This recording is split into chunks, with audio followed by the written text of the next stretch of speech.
Muy buenas tardes, bienvenidos a 8 Magazine Ávila en este martes. Estrenamos Sobremesa con ustedes hasta las 6, como es habitual les vamos a acompañar en un tiempo abierto y en directo, riguroso directo para todos ustedes. Si no nos pueden ver ahora en la sobremesa, porque están haciendo otras cosas, bueno, a las 10 de la noche, ya les recuerdo, lo hacemos periódicamente, a las 10 de la noche les reponemos todo de manera íntegra. Vamos a empezar hablando de cultura, lo haremos con Carolina Ares, que es nuestra colaboradora habitual. Vamos a empezar hablando de ballet, porque vamos a tener ballet del bueno además, próximamente, y porque también vamos a hablar del ballet en la cultura popular. Le vamos a proponer a Carolina que nos haga algún pase de baile, pero no sabemos si lo vamos a conseguir. Después tendremos con nosotros a José Luis Berrendo, él es pintor, ha estado exponiendo en el Museo de Ávila hasta ayer, no, hasta antes de ayer, el domingo creo que se clausuró su exposición, pero vamos a poder ver unos retazos de lo que ha sido esa exposición y sobre todo, lo más importante, cuáles son sus proyectos pictóricos, pero hay muchos otros asuntos.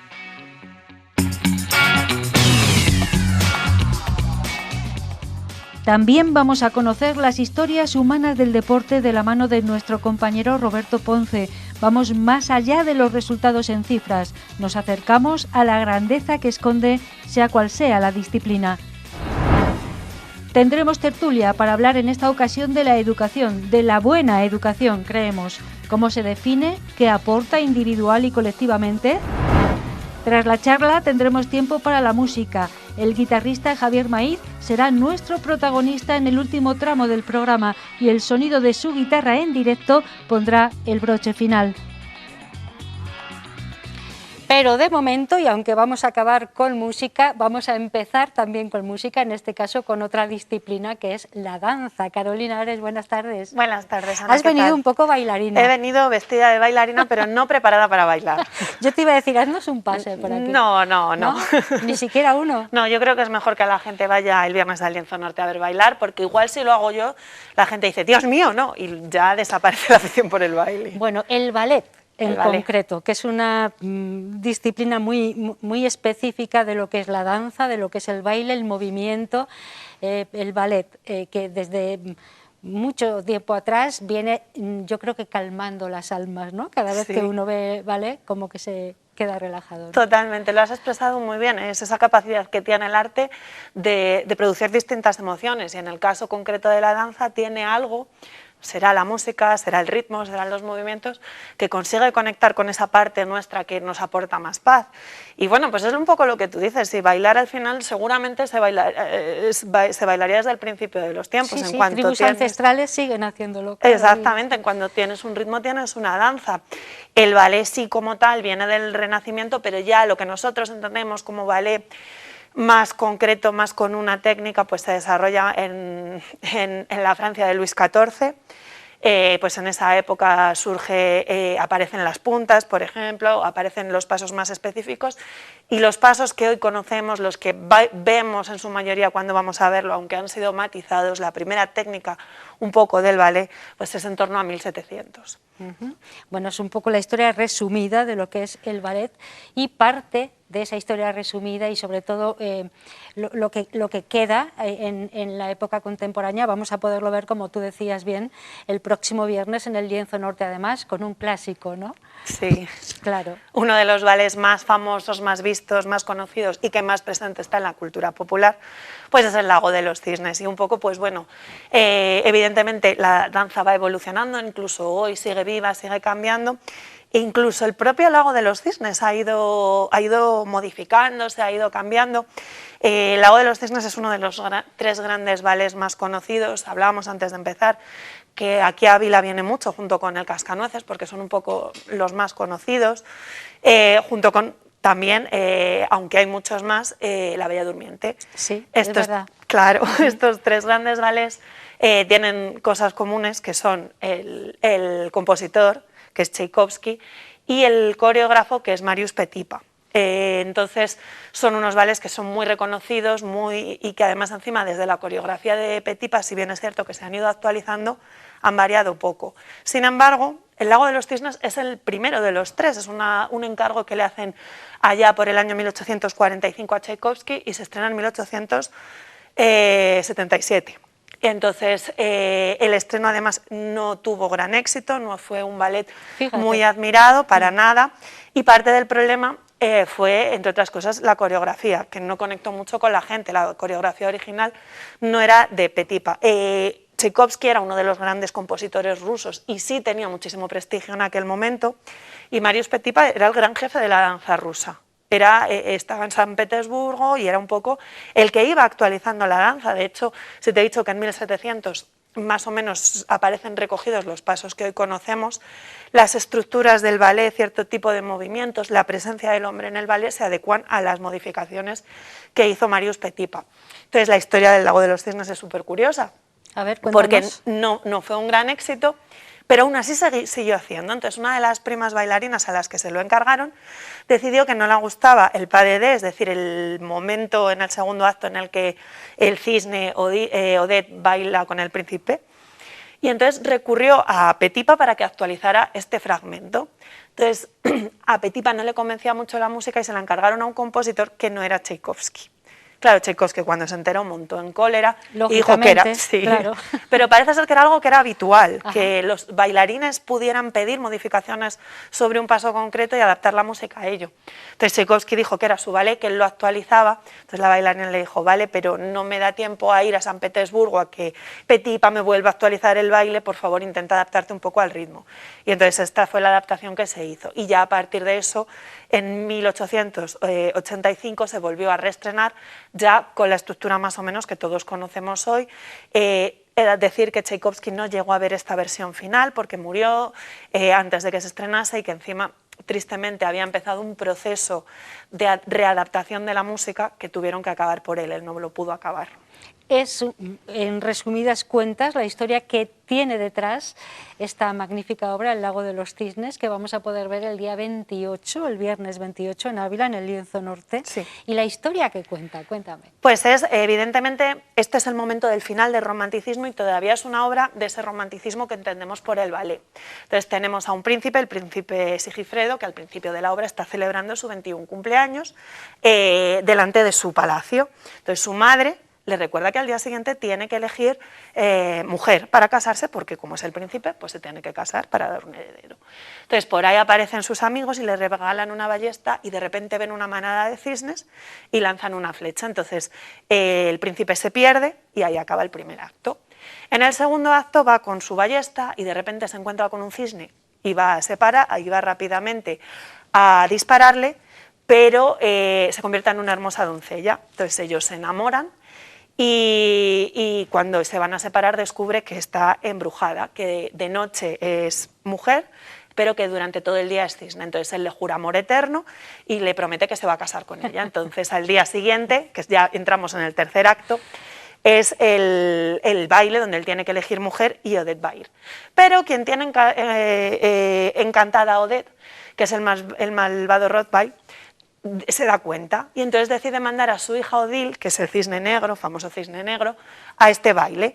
Y entonces Sigifredo no se da cuenta, le jura amor eterno a ella, y entonces en ese momento cae una maldición nueva sobre Odette, que es que ella nunca podrá ser mujer, siempre será cisne. Y entonces nos lleva al cuarto acto, en el cual oficialmente, o sea, en la versión normal, Odette muere y el príncipe se tira al lago con ella y muere también, pero ha habido variaciones distintas. Entonces, no sé qué versión traerán, pero si el próximo viernes no acaba así la obra, pues es habitual que se introduzcan modificaciones en este final de obra. En cualquier caso, una historia de amor, sí, romántico, trágico. Y trágico, sí. Eso te iba a decir, la que podemos encontrar con El Lago de los Cisnes el próximo viernes 28 en el Lienzo Norte. Pero además, esto del ballet va más allá, porque está también en la cultura popular, y yo quisiera que habláramos un poco de lo que significa el ballet dentro de la cultura popular, porque parece que es de otras esferas, ¿no? Pero no, está en el suelo, en la tierra, entre la gente, ¿no? Claro, es algo que está muy presente, pues es eso, al final es la danza.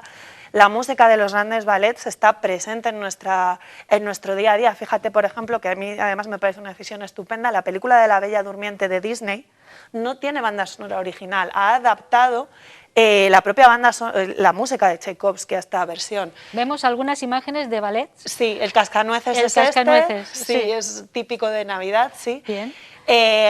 También de Tchaikovsky y de Marius Petipa, ya lo hemos dicho.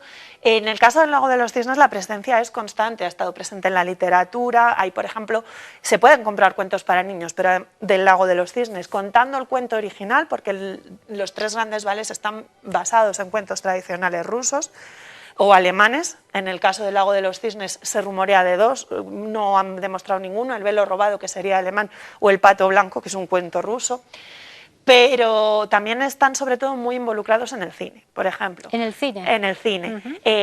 Si hablamos de cine y de ballet, evidentemente todos vamos a pensar la película por la cual le dieron a Natalie Portman el Oscar, que es El Cisne Negro, que es la historia de una bailarina que se vuelve loca interpretando a Odette y a Odile, porque normalmente las interpreta el mismo personaje.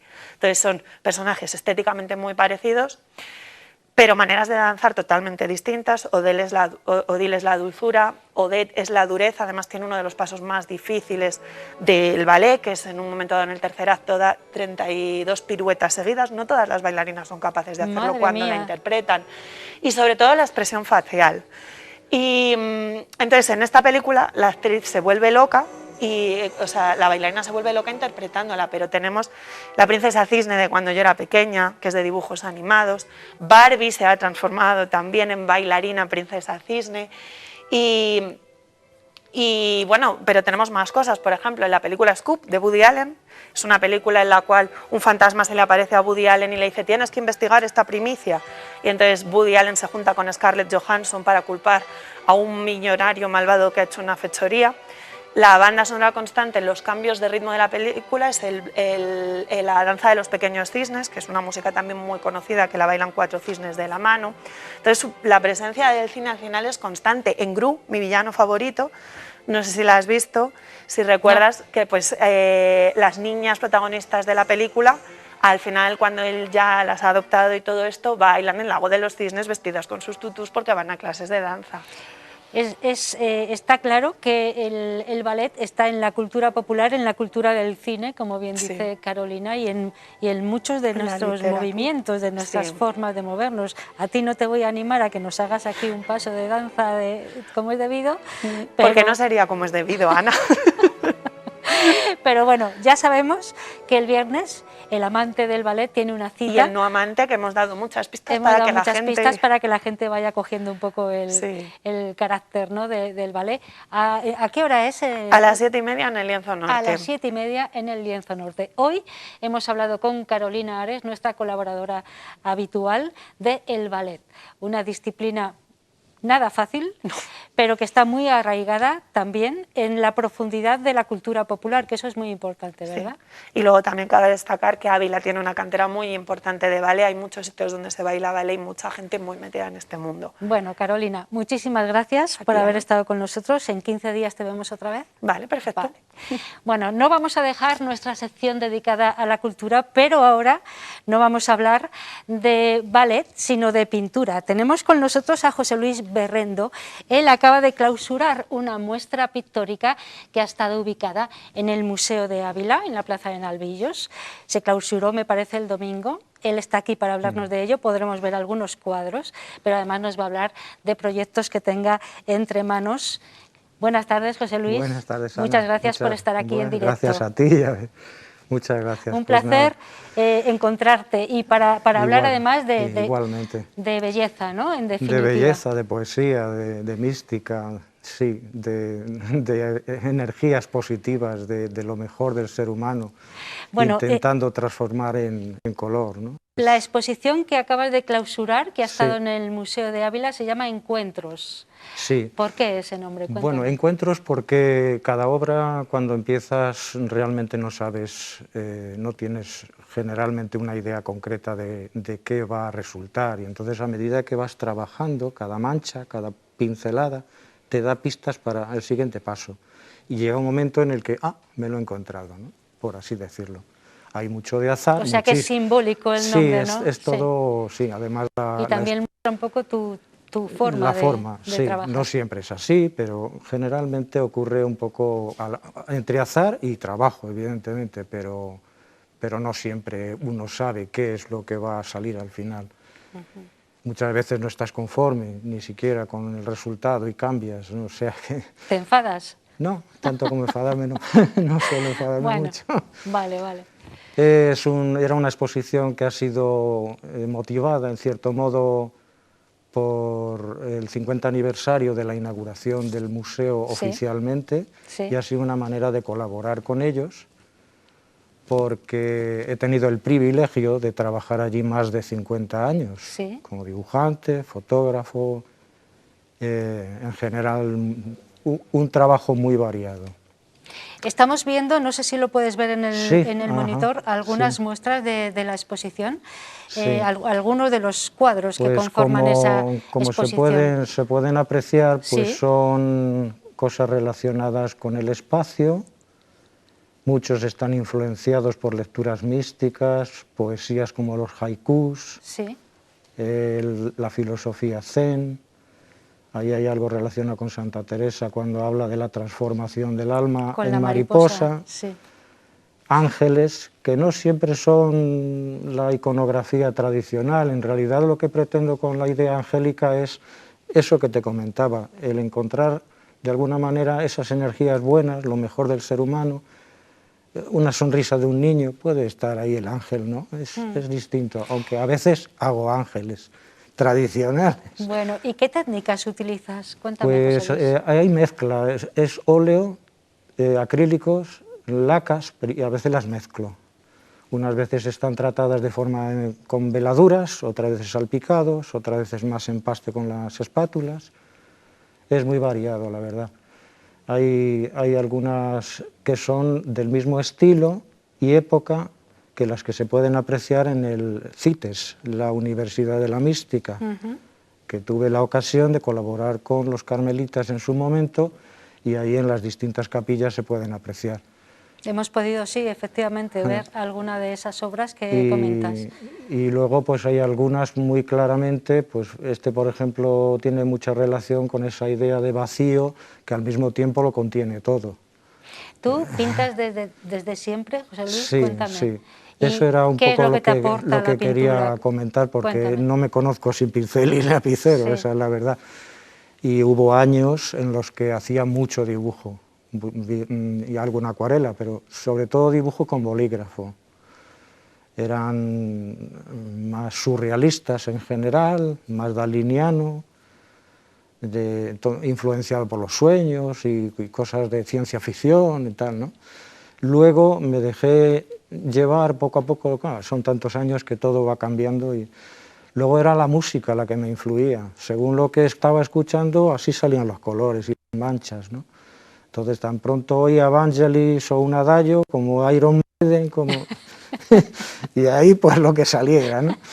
Y poco a poco, pues bueno, ya hace más de 20 años que más o menos ando trabajando este otro estilo que es simbólico, abstracto, y con esas Muy onírico también, ¿no? Sí, es En que, algunos claro, en aspectos. realidad es más que ver, a ver qué veo en el cuadro, es a ver qué ¿Qué siento ante el Sí, cuadro, ¿no? sí, sí, sí, sí. Ya no lo que yo transmita ni el título que haya puesto, sino lo que a la persona puede ampliar, porque cada uno es un mundo y dos mundos son más que uno, y entonces eso amplía el significado del cuadro.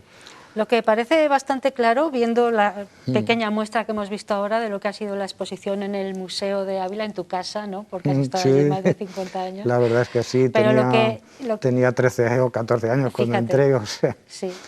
¿Y Sí. ahora ya estás jubilado? Sí, ya hace 2 o 3 años que me jubilé. Y Sí. te dedicas más intensamente todavía a la pintura, ¿no? Pues sí, quitando estos 2 dichosos años que Ya. nos traen un poco de cabeza, y me entretengo como puedo, pero no de la misma manera. El ánimo que hablabais antes ahí, Sí, está complicado. cuenta. Está complicado. Lo que iba a decir es que lo que sí se ve en esos cuadros o transmite en esos cuadros es una calma interior sí. que yo creo que tú plasmas perfectamente, ¿no? Ojalá, eso se intenta, Sí, pero sí, la idea es esa, que el que aprecia, el que está viendo el cuadro, pues se sienta un poquito más en paz, si cabe, y pueda apreciar pues la belleza que puede tener un poema, o encontrar en esa lectura mística algo que a él le ayude en la vida. ese es un poco Me la decías idea. Sí. que en el CITES podemos ver algunas obras tuyas en las capillas del CITES. Sí, no sé dónde más tenemos obra tuya y también un poco cuáles son tus proyectos más inmediatos. Pues allí son en las capillas generalmente.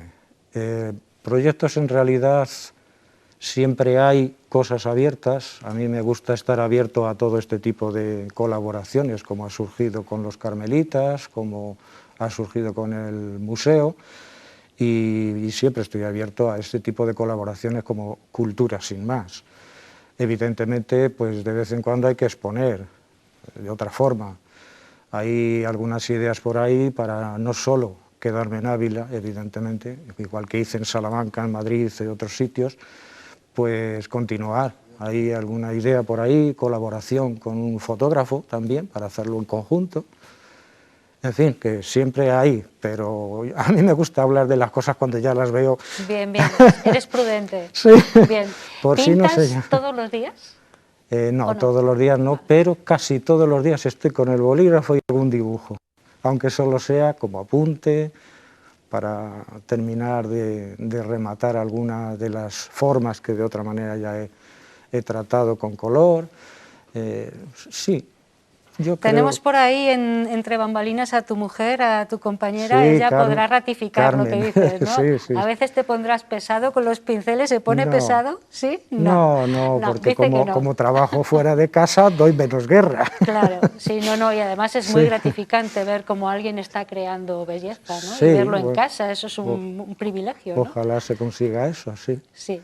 Bueno, pues ha sido un placer tenerte aquí con nosotros para hablar de el placer ha sido nuestro, pintura. sí. Y sobre todo para conocer esa exposición que hemos tenido en el Museo de Ávila y también lo que se puede ver en las capillas, del CITES, sí. Eso está ahí, lo podemos ver. Exactamente, ya lleva años y ojalá siga así, porque desde aquí me gustaría mandar un abrazo a los carmelitas del centro, entre otras cosas porque últimamente perdimos a uno de los padres clave en toda la evolución del centro, el padre Rómulo, que tanto nos ha ayudado, claro. Sí, era una de las almas del CITES. Evidentemente, ha sido una lástima total. Y hay unas pocas ahí, ¿eh?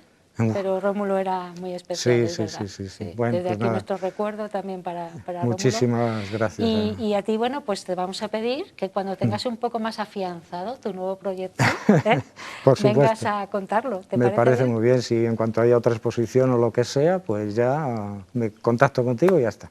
Perfecto. Muchas gracias. Es el trabajo pictórico de José Luis Berrengo, un trabajo que además nos trae la calma tan necesaria, ¿verdad, José Luis? Sí, en estos tiempos en los que estamos viviendo muy convulsamente. Que no siempre mantenemos. Que no siempre mantenemos, pero eso ayuda, ¿no? Claro. Hay que ir siempre a tratar de encontrar lo que nos ayuda en cada paso de la vida, está claro. Muchas gracias por estar con nosotros en directo y esta es tu casa, ven a contarnos cosas, ¿vale? Muchísimas gracias a vosotros. Gracias. Encantado. Vamos a hacer una pequeña pausa publicitaria y volvemos para hablar de otras cuestiones relacionadas con la humanidad también, pero con la humanidad en el deporte. Nuestro compañero Roberto Ponce estará con nosotros, no se vayan.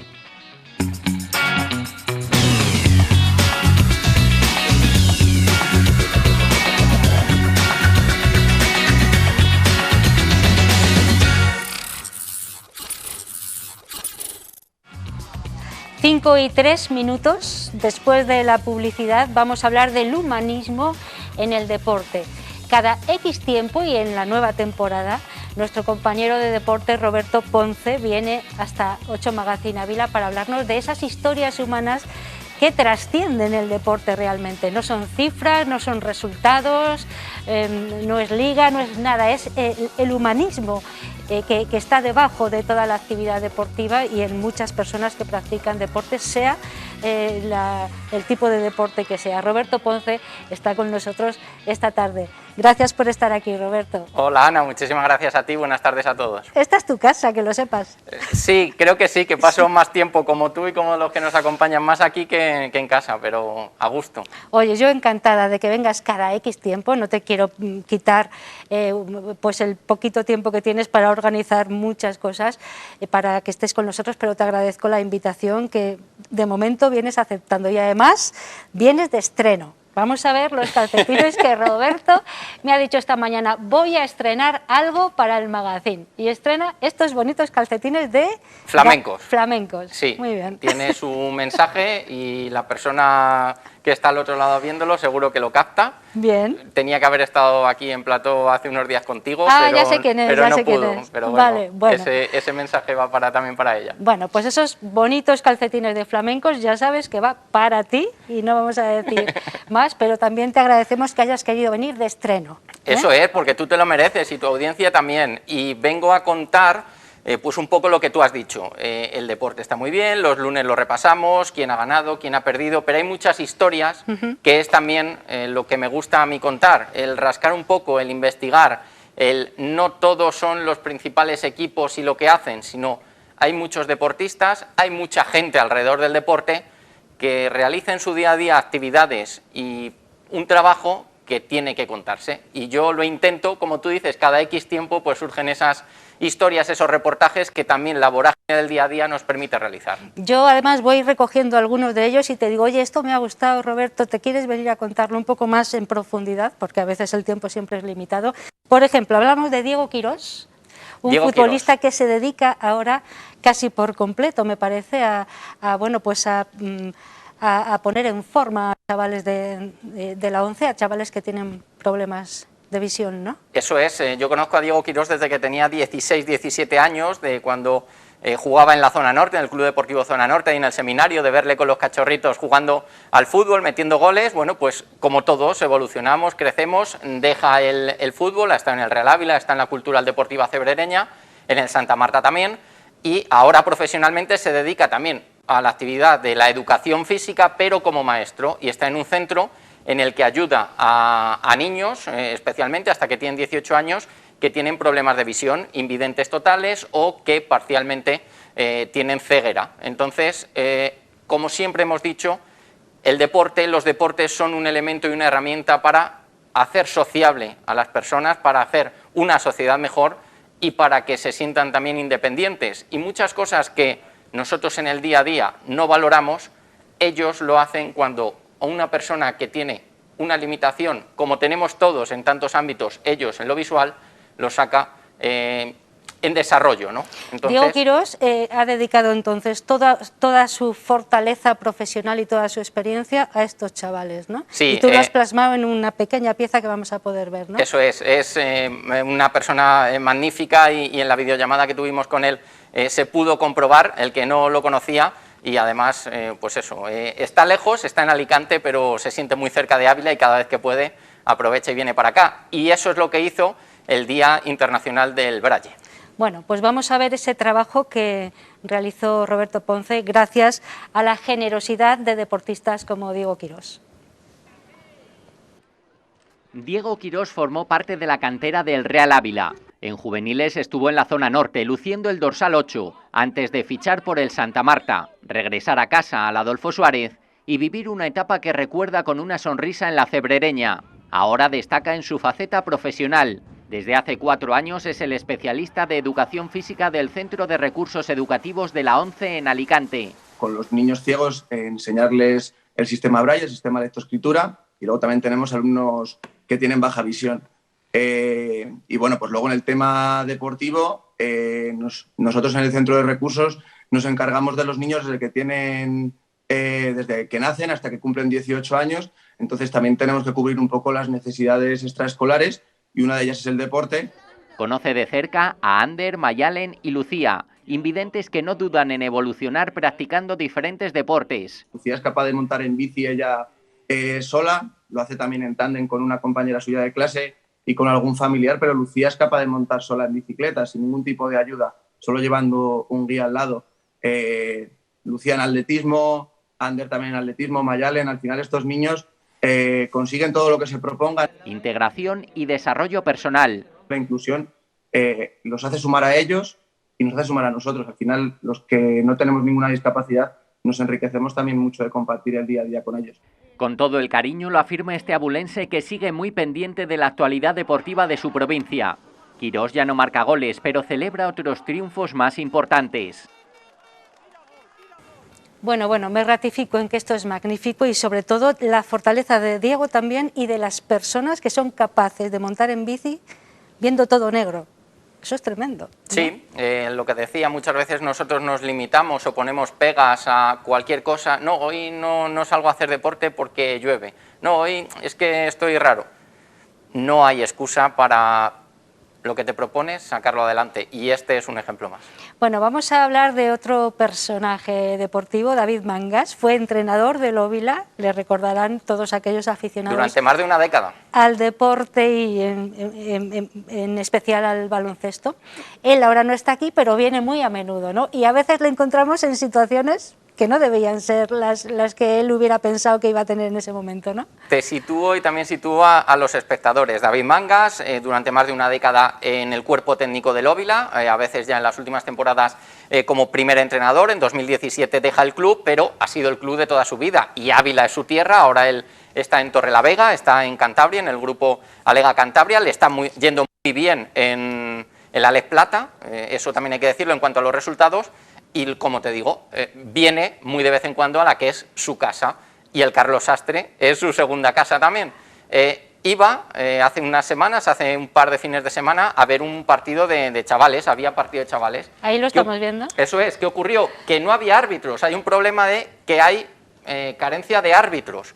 Y como él tiene esa licencia también, decía que no podía permitir que esos chavales, que son dos además equipos del Óvila, se daba la casualidad, se fueran a casa sin jugar porque no había árbitro. Y él, vestido de calle, dijo, dame un silbato que yo me pongo a arbitrar a los chavales. Y no solo eso, sino que le decía lo que tenían que hacer, cuál era lo mejor, no ahora tienes que sacar en el centro del campo, la posesión es para ti, colocaos aquí que no estáis bien, y luego pues ese saludo del que es una referencia en el baloncesto de Ávila, que no le importó para nada ponerse, te iba a decir de corto, pero no hizo falta, sobre el parqué para arbitrar ese partido. Y él venía aquí en plan de relax, ¿no? A Claro. ver y ya está, ¿no? Eso es. Y te lo encuentras arbitrando, ¿no? Ese fin de semana su equipo no jugaba la competición por coronavirus, se aplazaba el partido y yo bajé pues a ver ese partido precisamente de los chavales. Enfrente estaban jugando las chicas del Óvila y como no había árbitros, pues se puso allí con el silbato y yo al llegar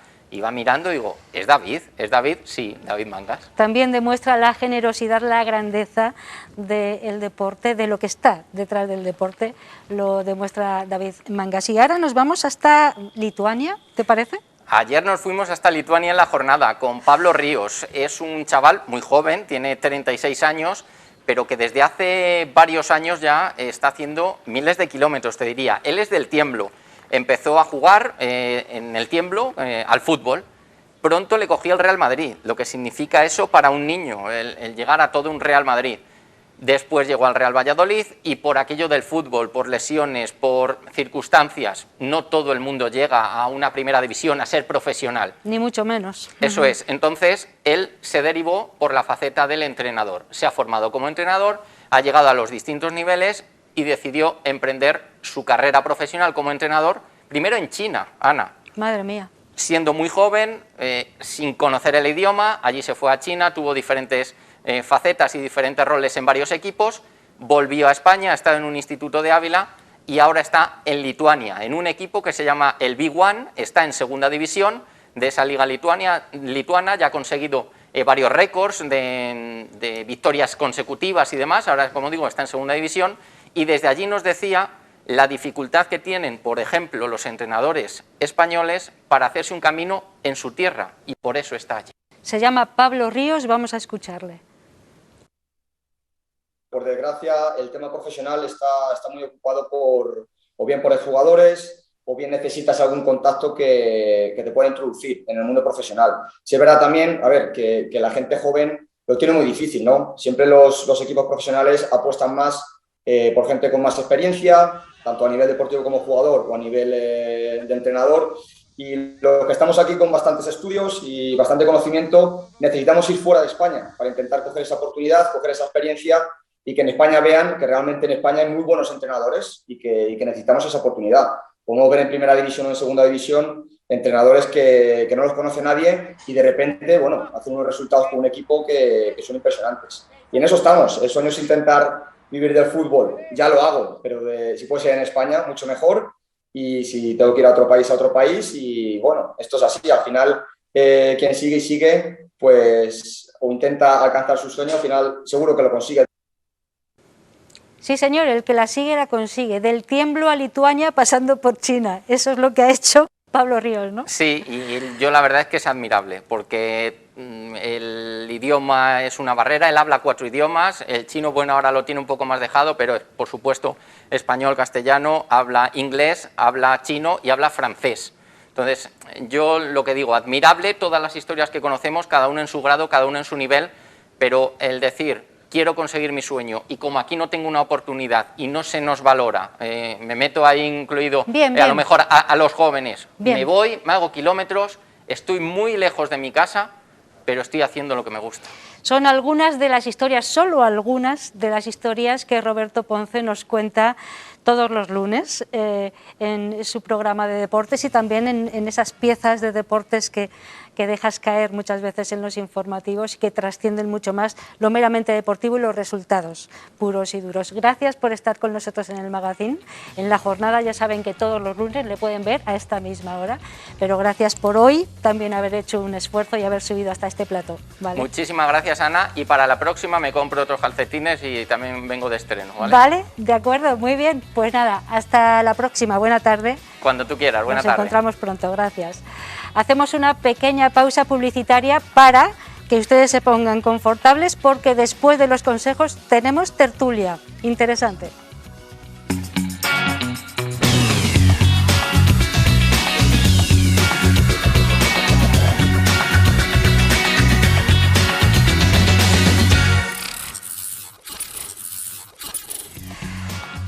y 24 minutos y como suele ser habitual un martes sí y uno no, hoy sí, nos toca tertulia, nos toca charlar. Aquí estamos en la sala de charlar y fíjense, vamos a hablar de la educación, no sé si de la buena o la mala.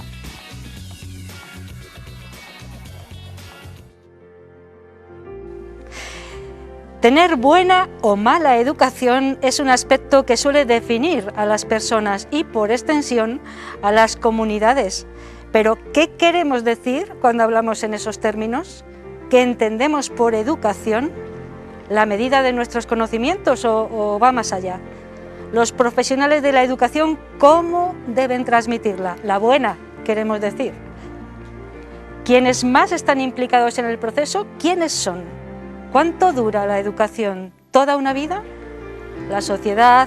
¿La familia? ¿Qué papel juegan en la educación, por ejemplo, de un niño como el que vemos? ¿Por qué no terminamos de aclararnos sobre la definición de educación?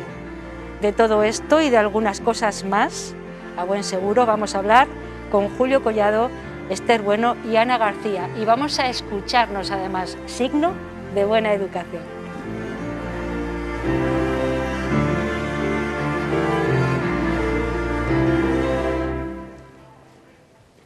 Muy buenas tardes a los tres, Ana, hola. Julio, Esther. Hola. Buenas tardes. ¿Qué tal? Pues aquí estamos, bien. Con educación. Con educación. Sentados. Sentados. No sé si es de mala educación estar cruzadas las piernas. ¿Estamos todos con las piernas cruzadas? Sí, estamos todos. Antes era de mala educación. Vamos a separarnos las piernas. Vale. No. Yo no puedo. Cual que se sienta como en casa, que es lo que queremos, por otro lado. Y vamos a hablar un poco de qué es esto de la educación, buena o mala, claro, porque es que hay que discernir. Hablar de educación así en global es muy fácil, pero yo no tengo nada claro de lo que entendemos, Esther. Bueno, yo creo que la educación es... Me voy a cruzar las piernas. Yo creo que el principal punto de la educación es el respeto. Y también, lo que decías antes, si la educación se aprende a lo largo de la vida o si hay un momento en que se estanca ese aprendizaje sobre ser educado bien o mal, creo que no hay límite. Quiero decir, que vas aprendiendo a tener educación, a tener más respeto y a tener más filtros, porque mucha gente piensa que los filtros son malos en algunas cosas, pero yo creo que son muy buenos. Saber tener filtros en determinados momentos es signo de buena educación. Y hay gente que no los tiene, ¿eh? Sí, sí. A ver, está muy bien, por ejemplo, decir lo que uno Eso piensa, pero no constantemente y a diestro y siniestro, porque puedes hacer daño, ¿no? O sea, eso también es. hay que controlarlo. Si yo digo que la hipocresía es una virtud, lo mismo la gente... No, pero no tiene nada que ver no me No, refiero a ser hipócrita. No, que digo que la hipocresía crees. es una virtud, ¿Sí? porque sin un poco de hipocresía sería imposible convivir. Es decir, si toda una persona dice lo que estás pensando de ella, no te hablas. O sea, o discutes o te... Pero yo creo que no es hipocresía, sino buena educación. Bueno, llámalo, pero yo quería un poco provocar. La hipocresía es una virtud. Sí. En fin, yo, de todas maneras, antes de empezar, a mí me gustaría aplaudir, dar un aplauso al personal educativo y a los niños y a las niñas, a los adolescentes, porque están luchando ahí muy bien para mantener algo fundamental, que es la mínima relación o la máxima relación para que no haya más problemas emocionales como los está viendo. Entonces, un apoyo al personal educativo y a los niños y a las niñas en los colegios, no porque ellos sean los que tengan que educar, porque hay una frase que no sé quién la dijo, pero se me ha venido según estaba hablando Esther, hay una frase que dice que la educación es tan amplia que no la puede hacer uno solo, ni dos, ni tres, que tiene que ser toda la tribu, sí, toda la comunidad. Toda la comunidad. O sea, la escuela tiene la instrucción, pero la educación tiene que estar apoyada por todos los demás, porque si no es muy complicado. Ana, que además es quien nos propuso el tema, hemos de decir, ¿eh? A mí me dijo, ¿y qué tal si hablamos de la educación? Digo, pues me parece un tema estupendo. Bueno, venga. porque me toca de lleno, entonces, bueno, yo creo que la buena educación, cuando hablamos de buena o mala educación, hablamos a nivel social, no hablamos a nivel académico como pueden ser los colegios o los institutos o incluso las universidades. De esta forma, creo que si nos paramos a pensar quién es el que educa dentro de la sociedad, no sé si compartiréis conmigo que este hecho ha ido cambiando. A medida que ha ido evolucionando la sociedad, estos agentes que nos dicen qué es la buena educación y qué es la mala educación han ido cambiando. Es decir, antes se educaba en casa, educaba el padre, educaba la madre, ¿no? Pero fijaros, el otro día lanzaba a mis alumnos una pregunta y no sabían muy bien por dónde iban los tiros, pero yo la lanzo aquí también. ¿Quién educa ahora a nuestros niños? Pues porque es un problema. Pues ¿Quiénes son los referentes los que de han nuestros educado niños? siempre. Pues los abuelos. Pues mira, yo creo que en eso yo estoy totalmente en desacuerdo. Actualmente los referentes de nuestros niños son muy diferentes a los que tuvimos cualquiera de nosotros. Es decir, ahora si a mí mi padre me decía o mi madre, eso no se hace, yo no lo cuestionaba. Sin embargo, si mi padre ahora me dice, eso no se hace, y llega el youtuber, el influencer, el de moda, y dice, esto está bien, el niño lo hace y cuestiona al padre. Pero eso fue siempre así. Ahora se nota más, pero siempre fue así. Antes no la había juventud YouTube. rebelde, ¿qué hacía? Pero toda la juventud fue rebelde. ¿En qué consistía? Que antes los mayores, los abuelos tenían más autoridad que ahora. Puede ser. Yo tengo mis dudas, que antes no se llamaban influencia o influencias o no sé qué. Antes se hablaba de las pandillas en las calles, de las malas compañías. Pero eso sigue existiendo ahora. Pero ahora tienes otro aliciente más que es externo a todo eso, que son los medios de comunicación, las redes sociales, y cada vez tenemos acceso antes a eso.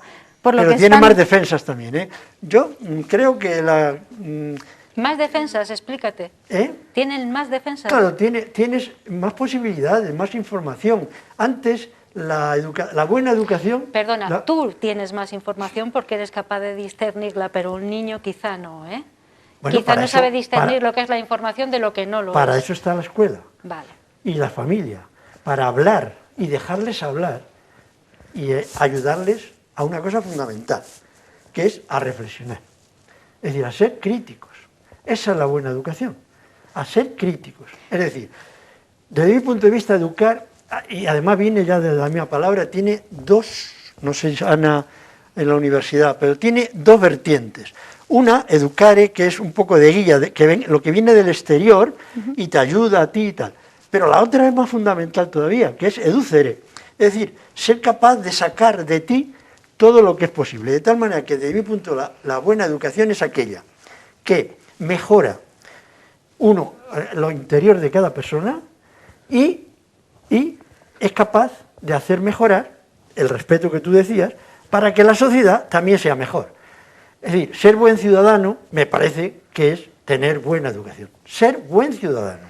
Y luego, si queréis, discutimos qué es ser de buen ciudadano. Sí, pero lo que pasa es que ella tiene razón, porque es verdad que siempre tenemos referentes que a nosotros nos parecen excelentes y de líderes, ¿sí?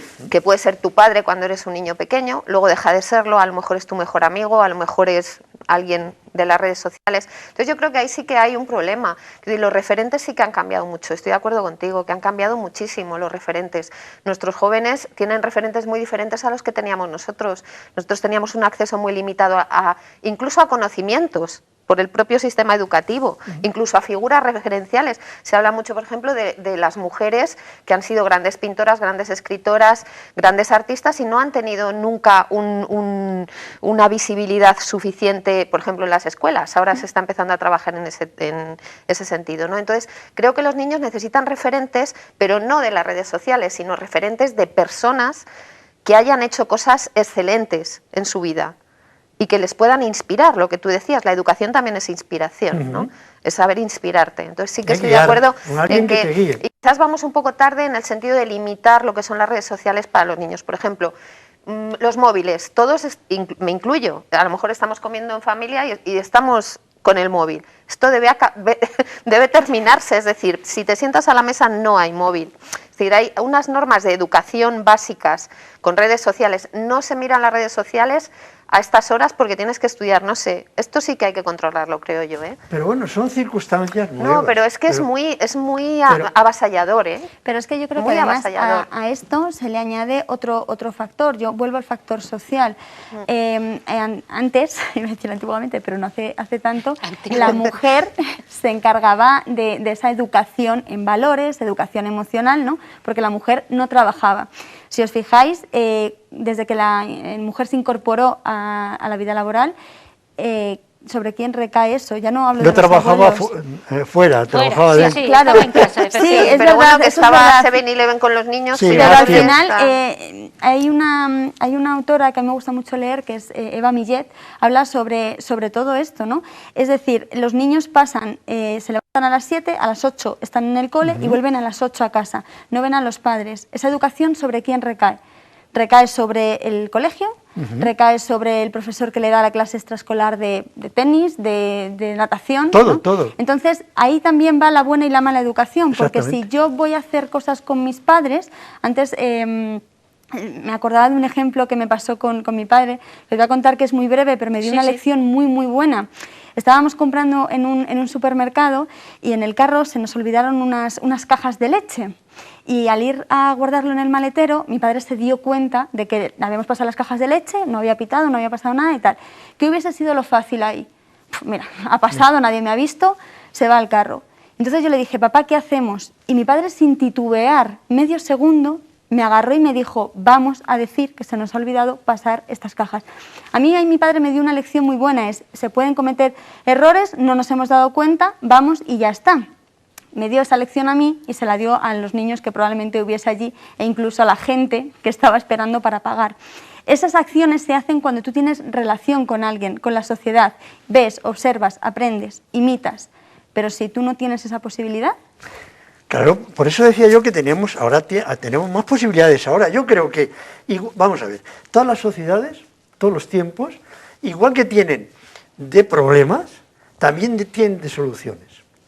A mí, Julio, últimamente me preocupa porque está muy optimista, ¿eh?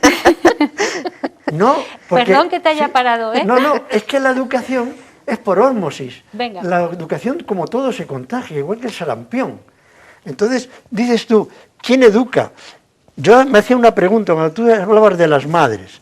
Es cierto, hay una cosa muy contradictoria en la historia, uniendo lo que vosotros decís de la mujer. ¿Cómo es posible que educando a las madres, en la sociedad un poco más anterior a la nuestra, las madres no educaran igual a los niños, a los hijos varones, que a las mujeres? O dicho de otra manera, ¿cómo es posible que estando la educación, es verdad, más tiempo con los niños, con los hijos, las madres, no se dieron cuenta que estaban explotadas las mujeres como mujeres, ella empezando por ella? Que eso por lo tanto, la tiene la sociedad. No, pero digo, lo pongo como ejemplo porque la educación se contagia. Entonces, todo contacto humano, al ser nosotros animales sociales, todo contacto humano, sea el padre, la madre, los hermanos, la pandilla, las redes sociales, la soledad, los libros que lees, las películas que ves, todo es educación. Todo es educación. Sí, sí. Todo forma parte de un... Unas cosas son buenas, otras cosas son malas, unas cosas van a favor de la felicidad. Pero es verdad que hemos aprendido, esto que decía Ana del aprendizaje a lo largo de una vida como la mía, ¿no? Que tengo 55 años, se ha aprendido muchísimo. Educar en valores, educar en igualdad, educar el respeto a los animales. Yo vivía en un pueblo y el respeto que ahora hay a los pájaros, a los perros, no se tenía. Era algo como... Bueno, menos algunos, a la golondrina. Sí, pero bueno, que en general era, pues estaban los niños en el pueblo y se iban a nidos, que era, ¿no? Ahora eso no se hace, ¿no? Porque hay que respetar, quiero decir, se ha ido educando en valores también importantísimos, ¿no? Que quizás sea una nimiedad, pero es importante, ¿no? Que los niños ahora tienen otra educación muy diferente. Educar en valores siempre se educó, a mí eso... Sí, pero bueno, con ciertas limitaciones. Pero por ejemplo, con el tema de los animales era tal. Sí, el tema de las mujeres también era, vamos, sintomático. Educar en valores siempre se educa en valores. Pero me llama a mí, el problema es la escala. Me llama la atención algo que dice Ana. Yo creo que ella intenta ligar, ¿no?, la educación con tener unos referentes, ¿no? Claro, en los que posarte. Claro, y tú crees que ahora... bueno, pues las generaciones que se están ahora formando no tienen esos referentes suficientemente afianzados. No, tienen referentes, pero quizá no son los mejores. O sea, yo cuando planteamos este tema, yo lo pensaba, digo, los referentes han cambiado. Es decir, antes era, imagínate, un futbolista y el futbolista intentaba guardar siempre las formas, ¿no? Y era ese referente. Pero es que ahora hablamos de youtubers que si me paga esta marca, voy a decir que esto es maravilloso y tú me vas a creer, pero es que mañana me va a pagar otra marca, voy a decir que esto es la leche y me vas a creer, y es lo opuesto. Y me vas a creer exactamente igual. Entonces, hay que tener mucho cuidado con eso. Está bien que los niños tengan referentes, obviamente, que sea un deportista, sea quien sea, pero no tienen que olvidar que los principales referentes que tienen que tener siempre son su familia, ¿no? Entorno. Su entorno más directo. Bueno, depende de qué familia. Es muy complicado esto, ¿eh?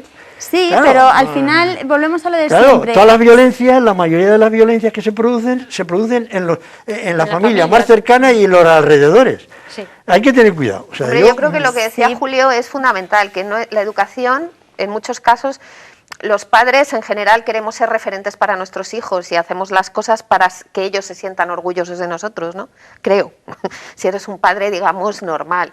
Lo que pasa que es verdad que hay, bueno, familias con muchos problemas y en ese caso sí que lo que decía Julio es otros ámbitos, la sociedad, la escuela, la que a lo mejor tiene que estar ahí al quite para educar a esa persona que a lo mejor en su casa no tiene la posibilidad. Pero los maestros y profesores están muy quemados. Están sobrepasados, yo creo, porque les da demasiada responsabilidad a la sociedad. Son muy líderes, por lo menos en las edades pequeñas, hasta los 10 o 12 años. ¿Tú crees que siguen siendo líderes? El maestro o la ¿Sí? maestra sí. es Dios, sí. Pero vamos. Sí, pero también yo creo que... recae todo sobre ellos. Recae todo sobre ellos. O sea, yo me he dedicado al mundo de la educación y he visto como padres iban a los centros a recriminar ¿por qué tú le has dicho a mi hijo esto? Sí. ¿Por qué tú regañas a mi hijo? Se les cuestiona y a lo mejor le dices no cumple unas normas y le explicas por qué no cumple esas normas, porque no ha respetado al compañero, porque tal, y el padre va a cuestionar eso. Si un niño ve que el padre cuestiona lo que dice un docente, pues ahí hemos fracasado completamente todos. Sí.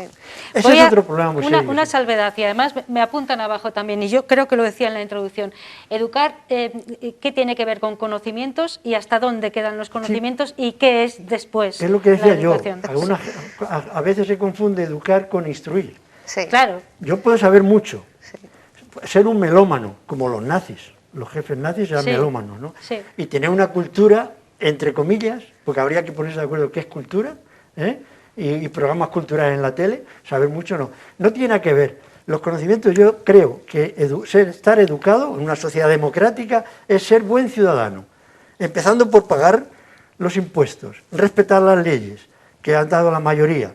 Eso es el buen ciudadano. Y a partir de ahí, si la sociedad tiene claro que hay que hacer justicia y que eso está, y que hay que colaborar, no competir a lo bestia, y la que tiene que dar en la escala de valores es la sociedad. Una sociedad que Una tiene sociedad que no escucha mucho, me lo comentaba en estos días un amigo, educar también es saber escuchar, que es Claro. muy importante y que yo creo Tenemos que ahora dificultades para escuchar. que sí. tenemos muchas Todos. dificultades, ¿no? Sí. Sí. Pero lo que Porque hay es mucho verdad, ruido. tu pregunta, yo creo, y lo que dice Julio, yo estoy de acuerdo. A ver, yo creo que hay que tender a tener conocimientos porque te enriquece espiritualmente, te enriquece en muchos sentidos y eso también te da un punto de educación que quizás si no tienes esos conocimientos no podrías apreciar. Es más una cuestión de apreciación de algo, pero en realidad la educación per se, es decir, educar, instruir, no tiene por qué influir en que una persona sea educada o no. Sea Yo buena o conozco mala, tú pastores que son educadísimos y gente que tiene un nivel cultural, se presupone, porque tiene grandes carreras universitarias y grandes títulos universitarios, que es incapaz de escuchar o incapaz de empatizar con nadie. Te quiero decir que yo creo que no tiene nada que ver. Bueno, entonces en 2 o 3 minutos que nos quedan vamos a definir qué es la buena educación y qué es la mala educación. Y si alguna vez se pueden confundir una y la otra, porque, bueno, depende, ¿no? Es muy complicado, ¿eh? Es muy complicado. Yo creo que para unos puede que es ser muy mala difícil. educación. Por ejemplo, ¿la rebeldía es buena educación o mala? Sí. Unos dicen la libertad es bueno, pero el libertinaje veces ya hay no. que ser rebelde. Es muy complicado eso. ¿Dónde está la línea, no? Pero bueno, la buena educación desde mi punto de vista tendría que consistir en 2 cosas. En que tú seas capaz, como persona, en dar de ti todo lo máximo, y ahí entran los conocimientos y todo, pero sobre todo saber vivir con los demás. Saber vivir con los demás, que significa ser simpatía o empatía, lo que queráis, compasión, ayuda, colaboración, estar preocupado por los demás, que no haya una desigualdad a lo bestia. Todo eso es lo interesante, eso es estar bien educado. Sí, para mí también, para mí es fundamental, como decía al principio, el respeto, y un signo de educación creo que es fundamental es hacer sentir bien a la gente que tienes alrededor.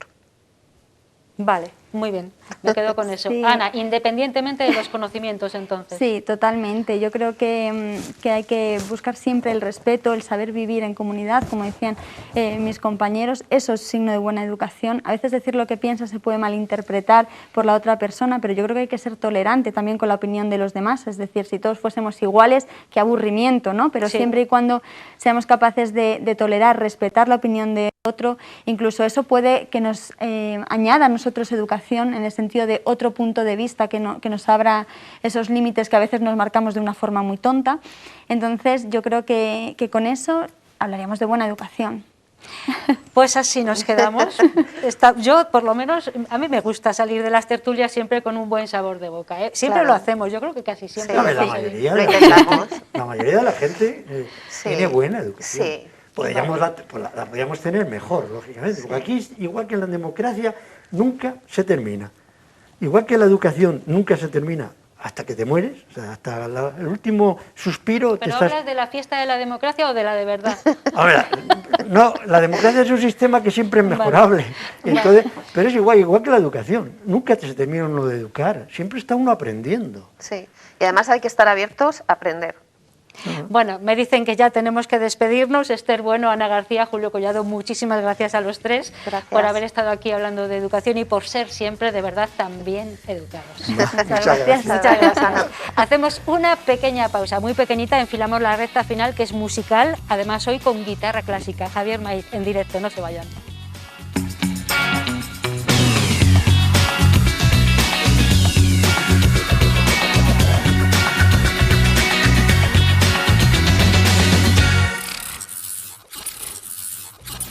Recta final de este 8 Magazine Ávila de martes 25 de enero y es un broche final maravilloso porque vamos a poder escuchar la guitarra de Javier Maiz en sus manos y en directo. Javier Maiz está con nosotros en plató. Buenas tardes, Javier. Hola, muy buenas tardes, Ana. ¿Qué tal? ¿Qué tal? ¿Cómo va la vida? Bueno, pues como todo el mundo, sobreviviendo y sorteando las cosas dificultades. y bueno, pues nada, el día a día y ya está. Bueno, hoy nos has traído una guitarra muy especial. Sí, Cuéntame, porque sí, es la una verdad guitarra es que más sí, chiquitita. esta se estrena un poquito aquí ¿Sí? en esta casa también. Esta es una copia de una guitarra romántica, ¿vale? Del siglo XIX, una copia Lacotte, del luthier Lacotte. Y bueno, pues para tocar música clásico-romántica de esa época, pero bueno, he querido utilizarla para la piececita que voy a tocar. Es una preciosidad de guitarra y te agradecemos que hayas querido traerla aquí para mostrarla, una guitarra romántica, ¿no? Sí, es una guitarra romántica, se llama. Bueno, háblame un poco de tu trabajo, de tu último trabajo con la guitarra, porque tienes mucho bagaje, de hace muchísimos años te conocemos como guitarrista, pero sabemos, la última vez que estuviste aquí, ¿Sí? Nos hablabas de un disco, Rincones de Ávila, que sigues un poco promocionando a través de diferentes temas que vas tocando allá Pues sí, y acá, ¿no? Efectivamente, más o menos hace un año que lo presenté aquí en esta casa y bueno, pues empecé la distribución, ¿no? Por lo que es por la ciudad de Ávila y provincia, y igualmente pues he hecho una serie de actuaciones y conciertos, ¿no? También con la ayuda de Diputación de Cultura para llevarlo a diferentes localidades, ¿no? Barco de Ávila, Tiemblo, en fin, diferentes localidades y bueno, pues algunas actuaciones han salido también por ahí, algún conciertito también benéfico de ayuda a los damnificados por el volcán de La Palma, y bueno, pues alguna presentación también del pintor Fernando el Pirata, también tuve la suerte de intervenir en su presentación. Y bueno, pues ahí seguimos. Tú eres un músico muy colaborador. Sí, la verdad es que donde me llaman suelo, siempre que haya una buena causa, ¿vale? Sí. Y que realmente pues las personas que me llaman crean que la música puede aportar, ¿no? Pues yo no suelo denegar a nadie, o sea que siempre dispuesto. Guitarrista y maestro de música, Sí, además, sí, ¿no? fundamental. Maestro Sí, de música, además, sí. y guitarrista. Bueno, músico. Porque bueno, primero es músico y luego guitarrista, y luego porque la palabra todo lo músico demás. engloba, es más... Es muchísimo más. Mucho mejor, es una sí. forma de pensar Sí, y de porque vivir, guitarrista, ¿no? ya te haces ahí una parcelita, ¿sabes? Y no, yo no soy muy amigo de los encasillamientos, entonces es músico y luego guitarrista. Andrés Segovia lo decía, que primero había que ser músico antes que guitarrista. Claro, sí, sí. Es, como te decía, una forma de vivir, de ver la vida y de pensar. Sí, pero sí. la guitarra forma parte de ti Sí, y eso claro. no lo podemos Como discutir. tú muy bien dices, es una parte de mi cuerpo casi. Bueno, vamos a hablar de ese Rincones de Ávila y de la pieza que nos has preparado para terminar el magazine de hoy. Cuéntame. Vale, pues a ver, la pieza que... Bueno, Rincones de Ávila y guitarra, tengo que dar una pequeña noticia, ¿no? Bueno, una pequeña o grande, que estoy trabajando ya en lo que va a ser la segunda parte, ¿vale? Ah. Entonces, bueno, pues eso ya irá más adelante, más localidades y más rincones abulenses. Y bueno, pues la pieza que voy a interpretar se llama La Puerta del Alcázar. Bueno, he querido ese sitio emblemático, ¿no? Que dijéramos que conecta, ¿no? Conecta lo que es Intramuros con el Grande, con ese Ávila más cosmopolita, ¿no? Más mezcla de gente de todos sitios, donde se junta y donde realmente se ha hecho mucho la vida aquí a lo largo de los años en Ávila, ¿no? En el Mercado Grande, ¿no? El sitio de reuniones, de todas esas cositas. Entonces, bueno, La Puerta del Alcázar, y ese es el título de la pieza, La Puerta del Alcázar. Es el título de una pieza que está dentro del primer disco de Rincones de Ávila, ya está preparando un segundo y tenemos que invitarte a que vengas aquí a contarnos cómo va ese segundo otro día, ¿no? Está despacio, ¿no? Exacto. Bueno, muy bien. Con una guitarra romántica que nos ha traído hoy, maravillosa, nos va a interpretar esa pieza, La Puerta del Alcázar, que todos los abulenses conocemos, quienes nos vean desde fuera de Ávila. Es un lugar emblemático para esta ciudad y también para Javier Maíz, nuestro guitarrista, con el que ponemos hoy el punto final. Muchísimas gracias, Javier, por haber aceptado nuestra invitación. Nada, a vosotros, y encantado de venir aquí. Y siempre que quieras, ya sabes que tienes las puertas abiertas. Muy bien, muchas gracias. Gracias. Muchas gracias. Les dejamos con esa Puerta del Alcázar en las virtuosas manos de este músico y guitarrista, Javier Maíz.